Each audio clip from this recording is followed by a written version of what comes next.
Hello दोस्तों, आज की वीडियो में हम एक ऐसी वर्ल्ड वॉर के बारे में बात करेंगे जो पूरे देश में उसने आतंक फैला दिया और जो अभी उसको अपन द वर्ल्ड वॉर 2 के नाम से जानते हैं। क्या है इस पीछे का रहस्य, आज हम लोग समझेंगे। The world war 2। अब जब ये हो रहा था, इस वर्ल्ड वॉर में कम से कम 100 मिलियन से ज्यादा लोग मारे गए और 50 मिलियन से ज्यादा मिलिट्री पूरी घायल होगी, खत्म हो गई जर्मनी की। मतलब कि वर्ल्ड वॉर में जितनी भी कंट्रीज थी। अब धीरे धीरे जब अपनी कहानी स्टार्ट होती है 1919 में, उस समय एक ट्रीटी साइन करी गई, पीस ट्रीटी। इस ट्रीटी में ये था कि शांति बनी रहेगी और कोई ऐसी वॉर देखने को ना मिले, लेकिन इसका उल्टा ही हुआ और दूसरी बार द वर्ल्ड वॉर 2 छिड़ गई। इस ट्रीटी का नाम है द ट्रीटी ऑफ वर्साय। इस ट्रीटी में ये था कि पीस ट्रीटी थी और इसमें हर कंट्री को साइन करना था। अब ये हुआ और इस ट्रीटी के जरिए जर्मनी में एक जान फाइन लगाया। क्यों लगाया? क्योंकि इस वर्ल्ड वॉर 1 के कारण जितने भी कंट्री में वो हुआ था, मतलब कि बर्बादी हुई थी, उनको भरना पड़े। उस कम से कम उस समय की जो ट्रीटी अमाउंट थी, उस समय के हिसाब से वो थी 33 बिलियन। अगर अपन अभी के समय में देखा जाए तो वो कम से कम लगभग बताई जाएगी 270 मिलियन। इतनी मतलब हाई अमाउंट में ये ज्यादा थी कि जर्मनी भरते भरते इतनी बैंकक्रप्ट में चली गई और इतना इन्फ्लेशन देखने को मिला जर्मनी में कि वो पूरी बर्बादी हो गई आधे से ज्यादा, और उसको कम से कम सालों लग गए इस ट्रीटी को पेमेंट मतलब फाइन को भरते समय। अब उस समय ये कहानी अपनी स्टार्ट होती है। उस समय दो ग्रुप हुआ करते थे, एक था अलायंसेस, एक था एक्सिस।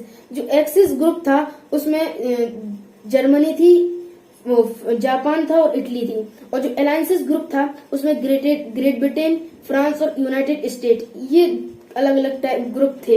अब जब ये चल रहा था, अब ट्रीटी ऑफ वर्साई में जो जर्मनी को फाइन भरना पड़ा। अब जब ये हो गया तो फिर इसके बाद धीरे धीरे ग्रेट डिस्परेशन देखने को मिला। 1929 में जर्मनी पूरी तरीके से डूब गया था।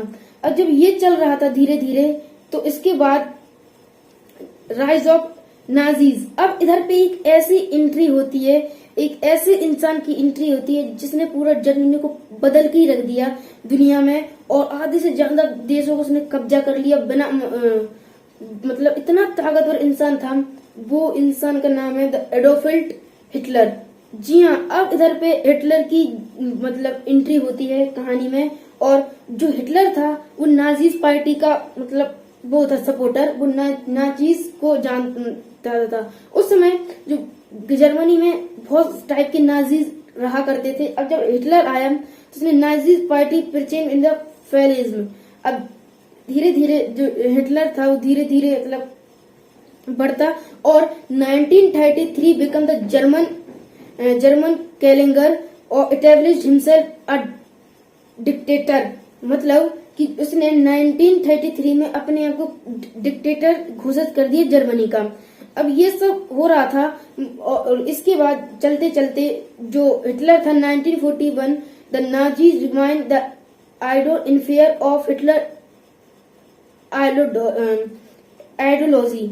अब जो हिटलर आया उस समय जो पॉल धीरे धीरे अब जर्मनी को वो बढ़ने लगी आगे।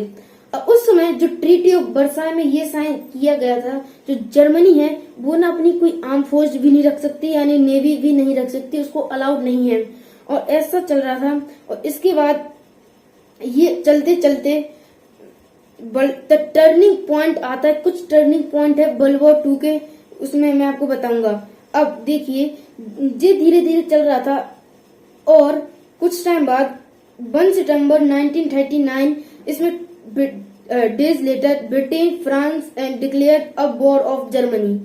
अब जो ब्रिटेन था और फ्रांस था वो जर्मनी पर वॉर कर देता, डिक्लेयर कर देता है। उसको अपन फोनी वॉर भी कहते हैं, यानी कि ऑन पेपर पे तो ये वॉर थी, लेकिन असली में कोई वॉर छिड़ी नहीं। इसके पहले की कहानी में वो बताऊंगा। अब देखिए, जब वर्ल्ड वॉर 2 में जब हिटलर की एंट्री हुई, उस समय हिटलर अपनी जो नेवी को बहुत तेजी से तैयार कर रहा था। हर चीज वो जो कि जर्मनी की बहुत तेजी से बढ़ा रहा था, अफवाहें फैला रहा था झूठी झूठी, और वो जर्मनी को बहुत आगे बढ़ाने की सोच रहा था। अब ये जब तो चल रहा था, उसके बीच जो सबसे पहले जो जर्मनी की नजर थी वो थी ऑस्ट्रिया पर। अब ऑस्ट्रिया पर उसने धीरे धीरे अपनी फोर्स भेजकर ऑस्ट्रिया पर उसने कब्जा कर लिया। अब जब ये बात फ्रांस को पता चली तो उसने सोचा कि ये अब अगली नजर जर्मनी की हमारे ऊपर है, इससे अच्छा कि हमें एक बॉर्डर बना देना चाहिए। अब जब उसने अपना बॉर्डर बनाया, लेकिन जो जर्मनी हिटलर था उसका कुछ और ही प्लान था। उसका क्या प्लान था? उसका ये प्लान था कि अब वो अटैक करेगा पोलैंड पर, और यह फ्रांस और ब्रिटेन ये देख नहीं सकते थे, मतलब उसको मदद करनी पड़ी। और लेकिन जब उन्होंने यही जो मैं बोल रहा हूँ कि जो वर्ल्ड वॉर 3 में एक ट्रीट साइन की गई 1931 सितंबर 1939 में, उसमें जो ऑन पेपर पर तो लिखा था कि वॉर होगी, और लेकिन असलियत में कोई वॉर नहीं हुई। अब जब ये चल रहा था तो उसको अपन फोनी वॉर भी कहते हैं, यानी कि झूठ मूठ की वॉर इसको डिक्लेयर कर दिया गया। अब जब ये हो गया, अब धीरे धीरे आखिरकार जो हिटलर था वो भी उसने पोलैंड पर अटैक करके उसको भी कब्जे में ले लिया। अब तब ऐसे करते करते उसने आधे से ज्यादा कंट्रियों को अपने अंडर में ले लिया। पोलैंड, ऑस्ट्रेलिया, डेनमार्क, फिजी, ये धीरे धीरे अपने उसमें अंडर में लेते गया। और the date I fall in France. अब जो हिटलर था वो अब फ्रांस के ऊपर नजर डालने लगा। अब उसने 1940 में फ्रांस पर उसने नजर डाली और देखा क्यों ना अब फ्रांस पर अटैक कर दिया जाए। अब उसने हिटलर ने एक 3 ग्रुप बनाए, एक A group, B group, C group. अब इन तीनों का काम अलग अलग था। जो बी ग्रुप था वो फ्रांस से बिल्कुल सामने से अटैक करेगा, और जो सी ग्रुप था वो नॉर्थ साइड से आके उसमें घुसने की मतलब करेगा कोशिश। और जो मतलब ये सी ग्रुप था ये तो सिर्फ डिस्ट्रैक्शन था, मतलब कि मन भटकाने का काम कर रहा था। और असली ग्रुप ए का काम था, वो जो ए ग्रुप है वो जाएगा फॉरेस्ट लाइन से उस पर अटैक करने के लिए। अब ये तो हो रहा था, और मतलब कि फ्रांस को लग रहा था कि ये तो बहुत डेंस फॉरेस्ट है, उसके अंदर ब्रिटेन जो हिटलर है यानी कि उसकी फौज नहीं जाएगी। लेकिन ऐसे ही किया हिटलर ने, वो वहां से गया और उस पर अटैक कर दिया। धीरे धीरे जो उधर की आसपास की कंट्री थी वो उस अंडर में लेने लगा, और जितने भी नाजीज जितने भी फ्रांस के मिलिट्री थे उनको चारों तरफ से घेर लिया। अब उसके पास सिर्फ एक ही रास्ता था सी से जाने पर ब्रिटेन में, मतलब सी का रास्ता था जो ब्रिटेन तक पहुंचता था। अब जब वो जाने के लिए गए तो जैसे इन पे पास आई नाजीज हिटलर की फौज उस पर अटैक करने लगे, और वैसे ही वो उसके जरिए पानी के जरिए गए। बहुत सी लड़ाई इन्फ्लेशन हुए, आखिरकार 3 लाख से ज्यादा लोगों को बचाया गया, और जितने नहीं बचे वो वहीं पर मरे। अब ये धीरे धीरे हो रहा था। कुछ टाइम बाद ये चलते चलते अब जो वो था हिटलर यानी कि जर्मनी, अब वो अपनी नजर ब्रिटेन पर डाल रहा था। अब ब्रिटेन पर डालते समय उसने देखा कि ब्रिटेन तो बहुत कमजोर है और हम इसको आसानी से हरा देंगे। अब जब ये हो रहा मतलब किया, अब उसके पास कम से कम जो अभी जर्मनी है उसके पास कम से कम जो एयर फोर्स का सिस्टम थे 6400 कि लगभग उसके पास एयरफोर्स सिस्टम, डिफेंस सिस्टम था, और ब्रिटेन के पास 3400-600 कुछ इस टाइप के थे। अब जब जो जर्मनी है वो अटैक करने की सोचने लगा था ब्रिटेन पर, और ब्रिटेन भी कम नहीं था, जो ब्रिटेन भी उसको ताबड़तोड़ जवाब देने लगा। और जैसे ही उसने अटैक किया और धीरे धीरे बहुत मतलब अटैक एयरफोर्स में अटैक हुआ, कम से कम ब्रिटेन ने उस पर, और उस वॉर को अपन कहते हैं द बैटल ऑफ ब्रिटेन 1940। उसमें जब जो जर्मनी था उसका डिक्टेटर था हिटलर, वो समझ गया कि इतनी आसानी से ब्रिटेन हार मारने वाली में से नहीं है। उसने एक प्लान बनाया। उस प्लान में ये था कि उसने जितने भी फाइटर जेट से 1000 से ज्यादा फाइटर जेट उसने आसमान में छोड़ दिए और अटैक करने के लिए ब्रिटेन में।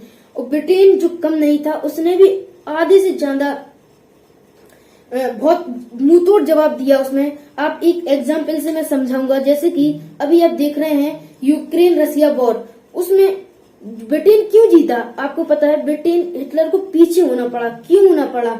उसका एक सॉलिड रीजन ये है कि जैसे अभी आप देख रहे थे रसिया यूक्रेन वॉर में, जो रसिया बहुत मिलिट्री सपोर्ट बहुत हाई अमाउंट में था और टेक्नोलॉजी से भी आगे था यूक्रेन से, लेकिन अभी तक बहुत छिड़ी हुई है। इसका रीजन क्या है पता है? इसका रीजन ये है कि उसका मोटिवेशन, उसको पता है कि हम मतलब कि लड़ सकते हैं, लड़के रहेंगे। जो कमजोर होता है ना वही आगे निकल कर आता है। अब जब ये सोचा तो ब्रिटेन ने आखिरकार उसके पूरे फाइटर जेट को आधे 1000 से ज्यादा फाइटर जेट में 400 से 500 फाइटर जेट गिरा दिए, तबाह कर दिए। और जो जर्मनी था उसने कम से कम 29 फाइटर जेट ही गिरा पाए। ये था मतलब ब्रिटेन का वो जो वॉर। अब जब ये बात पता चली उसको हिटलर, तो वो अपने जो कदम थे उसने पीछे ले लिए और वो अब नजर डालने लगा सोवियत यूनियन। उस समय का सबसे मतलब बहुत बड़ा और पावरफुल एम्पायर माना जाता था सोवियत यूनियन। अब जब वो उस पर नजर डालने लगा था, उस समय क्या हुआ मतलब कि जो हिटलर है उसने धीरे धीरे उस पर अटैक करना स्टार्ट कर दिया। अब जो अपनी जो हिटलर है वो धीरे धीरे अटैक कर रहा था सोवियत यूनियन पर, और अपना आधे से ज्यादा उसने टाइम मतलब ले लिया, मतलब कि आधे से ज्यादा उसने कब्जा कर लिया। इससे पहले जो मतलब सोवियत यूनियन था वो उसके वो पहले से डिमांड मतलब कि उसमें पीस ट्रीटी साइन की थी। अब पीस ट्रीटी साइन थी और उसको हिटलर को तोड़ने में ज्यादा समय नहीं लगा। वो सोच रहा था कि अगर हम जो सोवियत यूनियन पर कब्जा कर लेंगे तो अपने आप जो फ्रांस जर्मनी फ्रांस ब्रिटेन ये सब है और यूएसए ये अपने आप अंडर में आ जाएंगे हमारे। अब तो ये अटैक कर दिया, लेकिन उस समय एक वो हुई मतलब कि वो कोल्ड विंटर। अब उस समय आ गया enter to winter system winter season. अब जो विंटर सीजन आ चुका था और जो सोवियत यूनियन के जो मिलिट्री उनको विंटर में लड़ना आता था, और जो जर्मनी के थे उनको इतना अच्छे से लड़ना नहीं आता था विंटर सीजन में। उसको अपन कोल्ड वॉर भी कहते हैं। अब ये धीरे धीरे चल रहा था तो आधे से ज्यादा जो मिलिट्री थे यूएसए के वो उसने अंडर में ले लिया अपने, और वो को बाद में उसको हराने लगे हिटलर को। और ऐसे ऐसे करते करते जो हिटलर है उसकी वापस पीछे टेरिटरी आने लगी। अब ये तो हो रहा था धीरे धीरे, और सोवियत यूनियन है वो बहुत कॉन्फिडेंस होने लगा। और जितनी भी कंट्रीज थी जैसे डेनमार्क, फिनलैंड, ऑस्ट्रिया, पोलैंड, जितनी भी इनको भी कॉन्फिडेंस आने लगा ब्रिटेन कि हम अब जो जर्मनी को हरा सकते हैं। अब जब ये सब चल रहा था एक समय में, और उस समय जो एक जापान में मतलब की वॉर छिड़ी हुई थी, यूएसए और जापान पे वॉर चल रही थी, उसको अपन बोलते हैं द वॉर ऑफ नागासाकी। ये वॉर चल रही थी और जो सोवियत यूनियन के जो लोग जापान से लड़ रहे थे तो उनको वापस बुलाकर उन्होंने उधर से लड़वाया और आखिरकार जर्मनी को पैर पीछे करना पड़ा। अब जब ये हो रहा था धीरे धीरे मतलब कि सोवियत यूनियन उनको आगे लेने लगा, बढ़ने लगा, उससे अपनी टेरिटरी खींचने लगा, लेने लगा फिर से। और ऐसे करते करते जो कि वॉर मतलब कि जर्मनी को पूरी तरीके से हरा दिया गया। और इस टाइप से जो जर्मनी है वो हार चुकी थी पूरे उसमें। ये बहुत टर्निंग पॉइंट देखने को मिलता है कि हिटलर ऐसा आदमी हार गया, ये है मोटिवेशन। अब जब ये एक जगह पे हो रहा था, सोवियत यूनियन एक बहुत बड़ा देश था उस समय। अभी जो आप रसिया देखते हैं उस समय उसको अपन सोवियत यूनियन के नाम से जानते हैं। और आखिरकार कुछ टाइम बाद जो सोवियत यूनियन को डिफीट, आखिरकार 1943 the Soviet Union was major the defeated of Hitler aims, यानी कि जो जर्मनी के जो हिटलर था वो उसको डिफीट आखिरकार सरेंडर करना ही पड़ा। अब ये तो चल रहा था और रसिया और Russians reached berlin and capital of Germany in 21 अप्रैल 1945 और आखिरकार कैपिटल बनी जर्मनी की बर्लिन, वो 1945 में बनी गई। और हिटलर की इटसेल्फ, अब जब ये हो रहा था तो हिटलर को लगा कि अब तो हम लोग हारने वाले हैं, बहुत पैर पीछे करने पड़ेंगे, तो उसने आखिरकार 13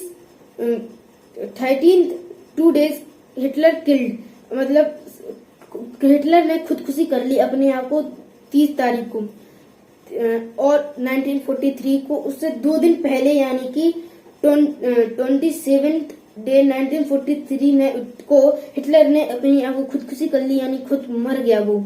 अब ये है द वर्ल्ड वॉर 2 की हिस्ट्री। कहा जाता है कि ये अभी तक वर्ल्ड में मतलब सबसे दर्दनाक वॉर भी कहा माना जाता है। इसको अपन ब्लड लीस्ट वॉर से भी जानते हैं। इसमें कम से कम इतना खून बहा, इतना खून, मारकाट हुई, इतने लोग मारे गए कि आप इसकी कल्पना नहीं कर सकते। अब भगवान ना हो कि अगली वर्ल्ड वॉर 3 छिड़े, और मतलब छिड़ने भी नहीं चाहिए, क्योंकि अब जो ऐसी सिचुएशन ही नहीं आनी चाहिए। और जो जर्मनी है वो अभी इस समय छोटा सा है, और उस समय जो अलग अलग देश हैं वो भी अपना इंडिपेंडेंस ले चुके हैं। तो ये है the history of world war 2 कि कैसे जो वर्ल्ड वॉर 2 के कारण जो बहुत अपन को इम्पैक्ट देखने को मिला वर्ल्ड में हिटलर से। अगर आपको वीडियो अच्छी लगी हो तो प्लीज लाइक करना। आज के लिए इतना ही, बस। Thank you.